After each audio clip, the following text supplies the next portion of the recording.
छोटा सा छोटी सी आशा मस्ती भरे मन की भोली सी आशा चांद तारों को छूने की आशा आसमानों में उड़ने की आशा। बिस्मिल्लाहिर्रहमानिर्रहीम। अस्सलाम वालेकुम एवरीवन। आई होप आप सब ठीक होंगे। हमारा आज का जो टॉपिक है वो 9th की मैथ एक्सरसाइज 1.4 का सलूशन है।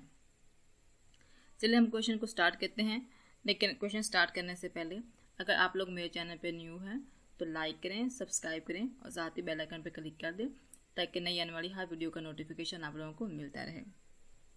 हमारे चैप्टर का नाम है मैट्रिसेस एंड डिटरमिनेंट्स। हमारा क्वेश्चन नंबर 1 है। क्वेश्चन नंबर 1 में जो है एक्सरसाइज 1.4 में उन्होंने हमसे जो है पूछा है मल्टीप्लिकेशन ऑफ मैट्रिसेस, यानी कि मैट्रिक्स की मल्टीप्लिकेशन कैसे होती है। अच्छा, यहाँ पे हम थोड़ी सी बेसिक डेफिनेशन को देखेंगे, उससे रिलेटेड हम क्वेश्चन को हल करेंगे। ठीक है, हमारी जो फर्स्ट डेफिनेशन है वो है, कर्सर की तरफ आप लोगों ने देखना है, 2 मैट्रिसेस A एंड B, यानी कि हमारे पास क्या है A एंड B 2 मैट्रिक्स हैं, are conformable for multiplication if number of columns of A is equal to number of rows of B. Number of rows of B is called multiplication of matrices. उसके कहने का मतलब ये है कि हमारे पास 2 matrix होंगे। ठीक है, अगर फर्स्ट मैट्रिक्स के कॉलम की तादाद बराबर हो जाए सेकंड मैट्रिक्स के रो की तादाद के बराबर, तब हम कहेंगे कि ये दोनों मैट्रिक्स आपस में क्या हो सकते हैं, मल्टीप्लाई हो सकते हैं। अगर फर्स्ट मैट्रिक्स के कॉलम की तादाद बराबर ना हो सेकंड मैट्रिक्स की रो की तादाद के बराबर, तो फिर हम क्या कहेंगे कि इनकी मल्टीप्लिकेशन नहीं हो सकती। ठीक है, हम क्वेश्चन नंबर 1 के मैंने यहाँ पे 2-3 यूज लिए हैं, एक फर्स्ट है, एक 4 है, एक 5 है। ठीक है, उनको मैं थोड़ा सा यहाँ पे बता देती हूँ कि उसको कैसे उन्होंने कहा है कि आप लोगों ने चेक करना है। उन्होंने कहा है क्वेश्चन नंबर 1 को आपने सॉल्व नहीं करना, जस्ट बताना है, जस्ट आप लोगों ने इसको जो है बताना है कि इनकी मल्टीप्लिकेशन हो सकती है या नहीं हो सकती, इसको सॉल्व नहीं करना। ठीक है, जैसे कि मेरे पास पहला जूस है, उसमें 2 मैट्रिक्स दिए हुए हैं, उसमें पास सबसे पहले हम चेक करेंगे कि क्या इनके कॉलम और रो सेम हैं या नहीं है। ठीक है, मैं मैट्रिक्स जो है मार्क कर देती हूँ इससे। देखिए आप लोग देख रहे हैं कि हमारी वर्टिकल लाइन कितनी बननी है, 1 और 2, यानी कि फर्स्ट मैट्रिक के हमने क्या देखने होते हैं, कॉलम। देखिए मेरे 2 कॉलम बने हैं। ठीक है, सेकंड की मैंने क्या देखनी होती है, रो देखनी होती है बाय डेफिनेशन। ठीक है, देखिए मेरी 2 रो बन रही है, यानी कि रो फर्स्ट के कॉलम और सेकंड की रो की तादाद क्या हो गई है, आपस में सेम हो गई है, इक्वल हो गई है। तो इसका मतलब क्या हो गया कि बहुत जो मैट्रिक्स ये वाले हैं कन्फर्मेबल हैं फॉर मल्टीप्लिकेशन के लिए। ठीक है, तो आप लोग ऐसे भी लिख सकते हैं, मैं यहाँ पे लिख के दिखा देती हूँ।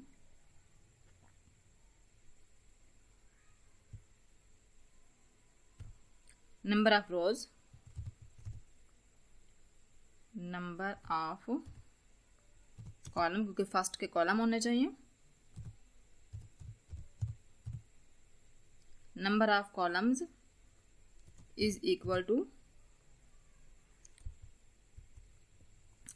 आप मैट्रिक्स का क्योंकि यहाँ पे कोई मैट्रिक्स को नाम नहीं दिया गया, तो आप ये भी कह सकते हैं कि number of column of first element, first matrix of first matrix the number of columns of first matrix is equal to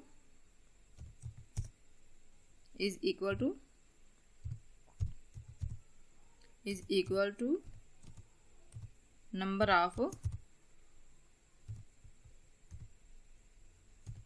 of rows of second matrix.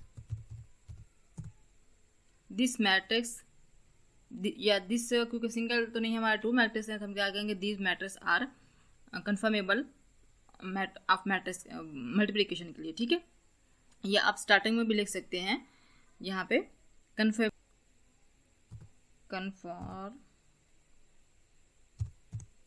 कन्फॉर्मेबल for multiplication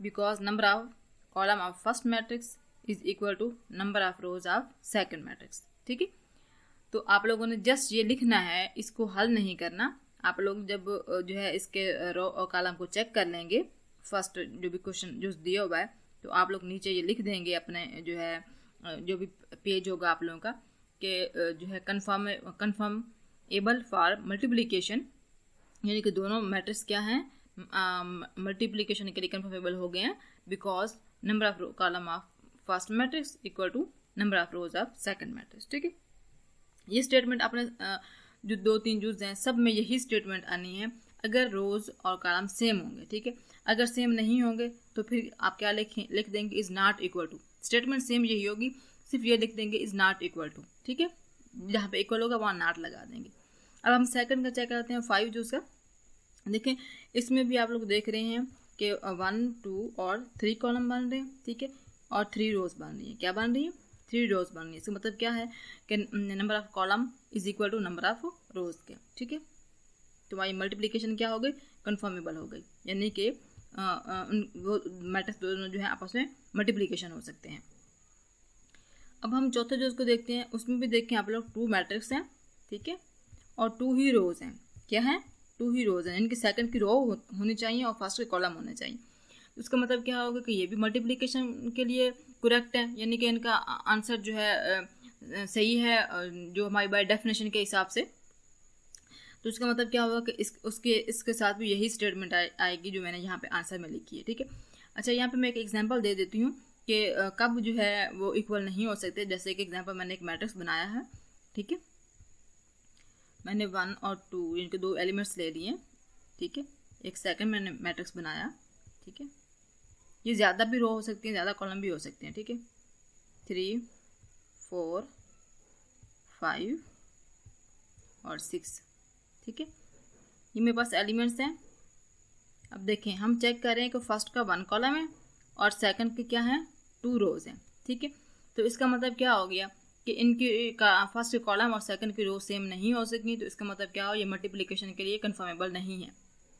ठीक है, तो स्टेटमेंट में आप लोग लिख देंगे कि इज़ नॉट इक्वल। बाकी स्टेटमेंट यही आएगी जो मैंने अभी लिखी है, उसमें इक्वल के साथ नॉट लगा देंगे। ठीक है, अब क्वेश्चन नंबर हमारा क्या है, 2 है।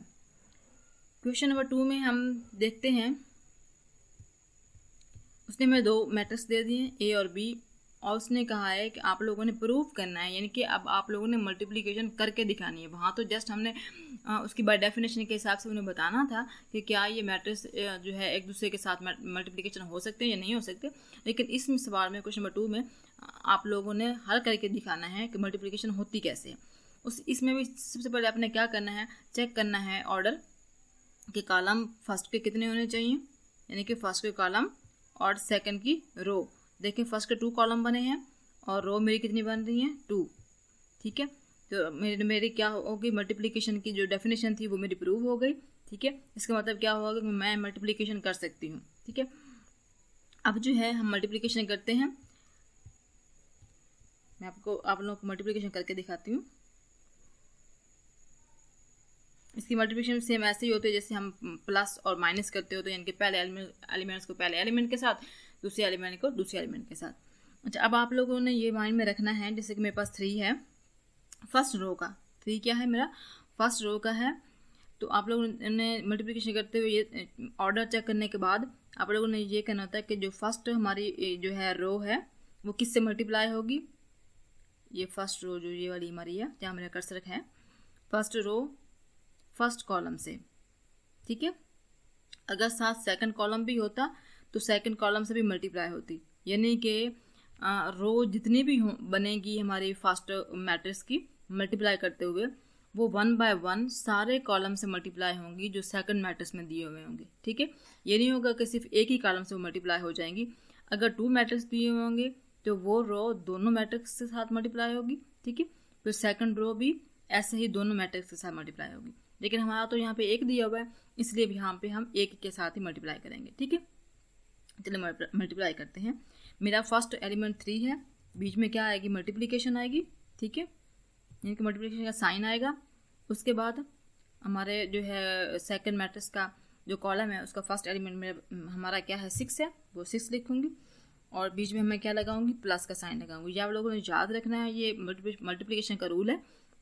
जब भी आप जो है मल्टीप्लाई करने लगेंगे एलिमेंट्स को, तो सेकंड एलिमेंट से पहले आपने प्लस लगाना है। ठीक है, इनके प्लस का साइन यूज होता है। ठीक है, अब मेरा 0 में यहाँ पे लगाऊंगी, जो मेरा सेकंड एलिमेंट है फर्स्ट रो का, फिर मल्टीप्लिकेशन साइन और कॉलम का सेकंड एलिमेंट 5। ठीक है, ये मेरी मल्टीप्लिकेशन हो गई फर्स्ट रो की। अब सेकंड रो की कर रही हूँ। सेकंड रो में मेरा -1 है जो मल्टीप्लाई हो रहा है 6 से। ठीक है, यानी कि 6 क्या है, कॉलम का फर्स्ट एलिमेंट है। फिर बीच में मैंने क्या यूज़ करना है, प्लस का साइन यूज़ करना है। ठीक है, फिर सेकंड एलिमेंट मेरा क्या है, 2 है, बीच में मल्टीप्लिकेशन और 5 से मल्टीप्लाई हो गई है।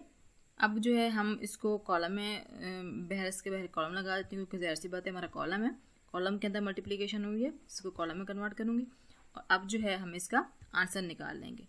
आंसर कैसे निकालेंगे, यानी कि अंदर मल्टीप्लाई कर देंगे एलिमेंट्स को, जैसे हमने स्टेटमेंट में लिखा है। ठीक है, 6 3 से मल्टीप्लाई हुआ, क्या हो गया, 18 आ गया।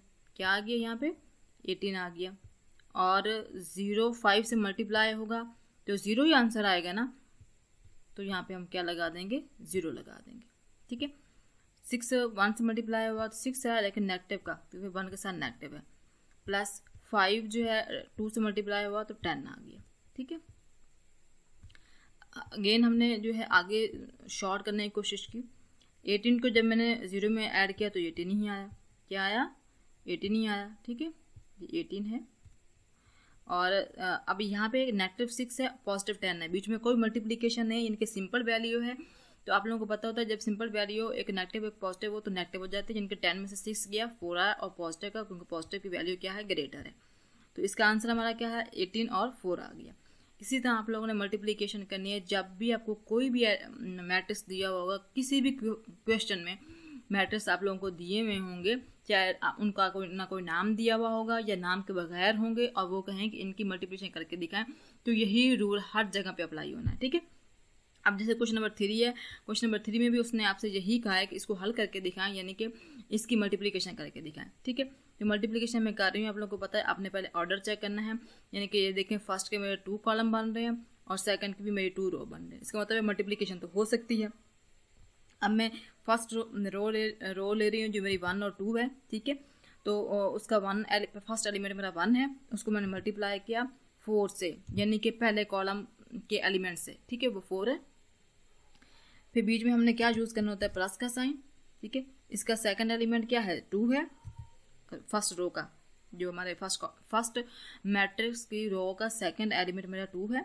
ठीक है, बीच में मल्टीप्लिकेशन लगाई, और कॉलम का सेकंड एलिमेंट क्या है, 0 है। ठीक है, तो अब इस जो है रो की क्या हो गई है, पहले कॉलम के हिसाब से मल्टीप्लिकेशन हो गई। क्या हो गई है, पहले कॉलम के हिसाब से मल्टीप्लिकेशन होगी। मैंने बताया भी था, अगर कॉलम ज़्यादा होंगे तो फिर वो सारों के साथ मल्टीप्लाई होगी। क्या होगी, रो वो सारों के साथ मल्टीप्लाई होगी। अब फर्स्ट के साथ इसकी मल्टीप्लिकेशन हो गई, अब मैं सेकंड के साथ करती हूँ। देखें, फर्स्ट का हमारा क्या है, 1 है, रो का एलिमेंट, उसको मल्टीप्लाई किया मैंने 5 से, क्योंकि मेरा सेकंड कॉलम है। फिर बीच में मैं क्या लगाऊंगी, प्लस का साइन यूज़ करूँगी। ठीक है, बीच में ये मैंने क्या यूज़ किया, प्लस का साइन यूज़ किया, और फिर मैंने 2 को मल्टीप्लाई किया किसके साथ, -4 के साथ। किसके साथ, -4 के साथ। ये देखें, -4 के साथ मैंने मल्टीप्लाई कर दिया। ठीक है, अब फर्स्ट रो की मेरी मल्टीप्लिकेशन होगी। अब मैंने सेकंड की कहें, सेकंड में क्या है, -3 है, मल्टीप्लाई हो रहा है 4 के साथ। सेम ऐसे ही जैसे अभी हमने फर्स्ट की है। ठीक है, 0 मेरा मल्टीप्लाई हो रहा है 0 के साथ। ठीक है, क्योंकि फर्स्ट इसका एलिमेंट 3 है, -3 है, और 0 है, इसका 4 और 0 है कॉलम का। ठीक है, तो 0 को 0 से मल्टीप्लाई कर दिया। ठीक है, फर्स्ट कॉलम से मल्टीप्लाई हो गई, अब सेकंड से होगी। -3 को हमने मल्टीप्लाई किया 5 से, बीच में हमारा क्या आता है, प्लस आता है। ठीक है, उसके बाद हम लोग सेकंड एलिमेंट्स को यूज़ करते हैं। सेकंड हमारा 0 है रो का, और कॉलम का क्या है, मल्टीप्लिकेशन लगा के -4 है। क्या है, -4। अब हमारी थर्ड रो है, थर्ड रो को मैंने जो है यूज़ किया 6 को मल्टीप्लाई किया 4 के साथ, ठीक है, क्योंकि पहला एलिमेंट उसका भी 6 है, उस कॉलम का भी 4 है। बीच में क्या है, प्लस यूज़ किया। फिर हमारा क्या आ रहा है, -1 आ रहा है। -1 हमारा डबल साइन के साथ आ गया, प्लस भी पहले यूज़ हो गया और फिर नेगेटिव भी आया, तो उसको मैंने किस में कन्वर्ट कर दिया, स्मॉल ब्रैकेट में, ठीक है। अब जो है मैं उसको साथ लगाऊंगी मल्टीप्लिकेशन, साथ 0 लगाऊंगी, ठीक है। अच्छा, हमारी फर्स्ट कॉलम के साथ मल्टीप्लिकेशन हो गई। अब हमने सेकंड के साथ करनी है, ठीक है। 6 को मल्टीप्लाई किया 5 के साथ, ठीक है, और फिर हमारा बीच में क्या होता है, प्लस होता है। फिर हमारा क्या होता है, -1 को मैं ब्रैकेट में लिखूंगी क्योंकि डबल साइन इकट्ठा आ रहा है पॉजिटिव नेगेटिव का, तो हम उसको ब्रैकेट में लिख देंगे। ज़रब में हमने इसलिए नहीं ज़्यादा किया क्योंकि ज़रब में तो नेगेटिव मल्टीप्लिकेशन उसकी वही नेगेटिव ही रहती है, तो इस वजह से हमने उसको ऐसे सिंपल लिख दिया था -4 को, ठीक है, मल्टीप्लिकेशन के साथ। अब -4 को हमने किससे मल्टीप्लाई करना है, हमने उसको -4 से मल्टीप्लाई करना है। क्या करना है, -4 से। देखिए हमारी मल्टीप्लिकेशन कंप्लीट हो गई तीनों रो की, ठीक है। अब इसे हम कॉलम में लिख देते हैं, मैट्रिक्स में लिखते हैं क्योंकि ये हमारा मैट्रिक्स है जिसमें मल्टीप्लिकेशन हो रही थी, ठीक है। अब इसका आंसर जो है वो क्या आ रहा है, मैं यही साथ ही लिख देती हूँ। 4 को जब मैंने 1 से मल्टीप्लाई किया तो 4 आंसर आया, ठीक है। 2 को जब मैंने 0 के साथ मल्टीप्लाई किया तो मेरा 0 आया, ओके। इसी तरह 5 को मल्टीप्लाई किया तो मेरा क्या आया, 5 आया, प्लस -4 को मैंने 2 के साथ मल्टीप्लाई किया तो -8 आया, ठीक है। क्या आया, -8 आया क्योंकि 2 के साथ 4 मल्टीप्लाई होगा और नेगेटिव भी साथ आएगा, ठीक है। इस तरह 4 को मैंने 3 से मल्टीप्लाई किया 12 आया, लेकिन नेगेटिव का क्योंकि साथ नेगेटिव भी है 3 के, प्लस फिर 0 को 0 से मल्टीप्लाई किया 0 आया। देखिए प्लस से पहले वाले भी मल्टीप्लाई हो रहे हैं, प्लस के बाद वाले भी मल्टीप्लाई हो रहे हैं, ठीक है, उनका हम आंसर लिख रहे हैं यहाँ पे। फिर 5 को 3 से मल्टीप्लाई किया, नेगेटिव आ गया 15, ठीक है। अच्छा, उसके बाद हमारा क्या है, बीच में प्लस होता है, यानी कि प्लस का साइन होता है। अब 0 आ जाएगा क्योंकि 0 तो -4 से मल्टीप्लाई हो तो 0 ही होता है। 6 को मैंने 4 से मल्टीप्लाई किया तो 24 आ गया, ठीक है। अच्छा, बीच में हमारा क्या होता है, प्लस होता है, वो 0 आ जाएगा उसका आंसर, क्योंकि 0 तो किसी से भी मल्टीप्लाई हो तो 0 हो जाता है। 30 हमारा आ गया क्योंकि हमारा जो है 5 से मल्टीप्लाई हो रहा है, बीच में क्या है, प्लस है। अब 4 को 1 से मैं मल्टीप्लाई करूँगी तो 4 ही आएगा, और साथ नेगेटिव दोनों के साथ है तो नेगेटिव क्या हो जाएगा, प्लस हो जाएगा। उस प्लस को दोबारा लिखने की जरूरत नहीं होती, ठीक है। तो ये हमारा आंसर आ गया। इसको और शॉर्ट कर लेते हैं हम लोग। देखें 4 में 0 ऐड किया तो 4 आ गया, ठीक है। 5 है और प्लस -8 है, प्लस और नेगेटिव मल्टीप्लाई होंगे तो नेगेटिव आ जाएगा, यानी कि एक नेगेटिव की वैल्यू एक पॉजिटिव की। -8 में से 5 जाएगा क्योंकि 5 पॉजिटिव का है तो -3 आ जाएगा। क्या आ जाएगा, -3 आ जाएगा। इधर हमारा -12 बच गया, ठीक है, सेकंड रो में, और -15 बच गया, और साथ हमारा 24 है थर्ड रो में, और 30 और 34 हो गया, ठीक है। तो मुझे यकीन है कि आप लोगों को अब मल्टीप्लिकेशन की अच्छे समझ आ गई होगी।